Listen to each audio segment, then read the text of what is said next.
नमस्कार मैत्रिणींनो, उन्हाळ्यात थंडगार सोलकढी सर्वांनाच आवडते. तर मी ओल्या नारळापासून सोलकढी कशी बनवायची ते दाखवते आहे. यामध्ये भरपूर खोबरं निघालेलं आहे बघा, ओलं.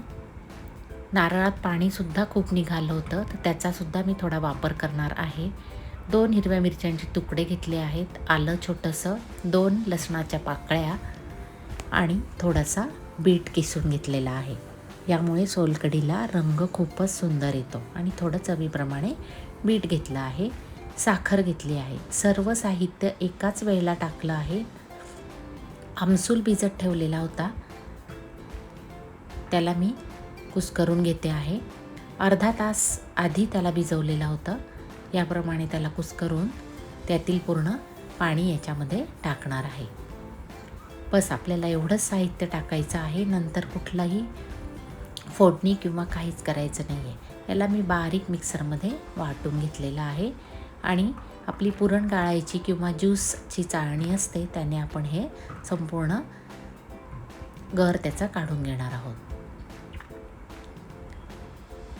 याप्रमाणे थोडंसं पाणी घातलेलं आहे, त्यामुळे त्यातला लवकर गर निघतो. हे पुन्हा मी मिक्सरला वाटणार आहे. अगदी स्मूथ आपली सोलकढी तयार होते आणि चवीला सुद्धा खूप छान लागते. तुम्ही नक्की ट्राय करा. हे बघा, हे दुसऱ्यांदा सुद्धा मी मिक्सरला वाटून घेतलेलं आहे. आता याप्रमाणे गाळून घेतलेलं आहे.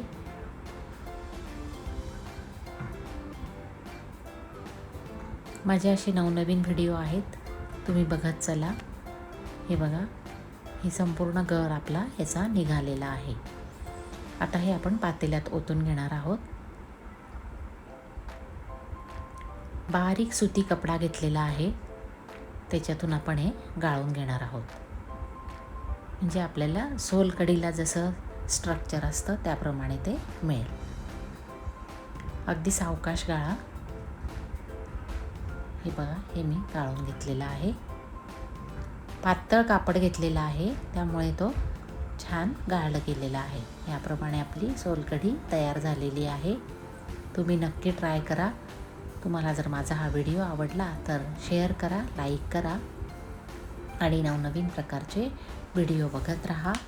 वरून कोथिंबीर घालायची आहे.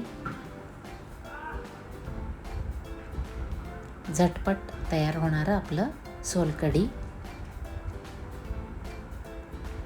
ओल्या नारळापासून तयार झालेली आहे.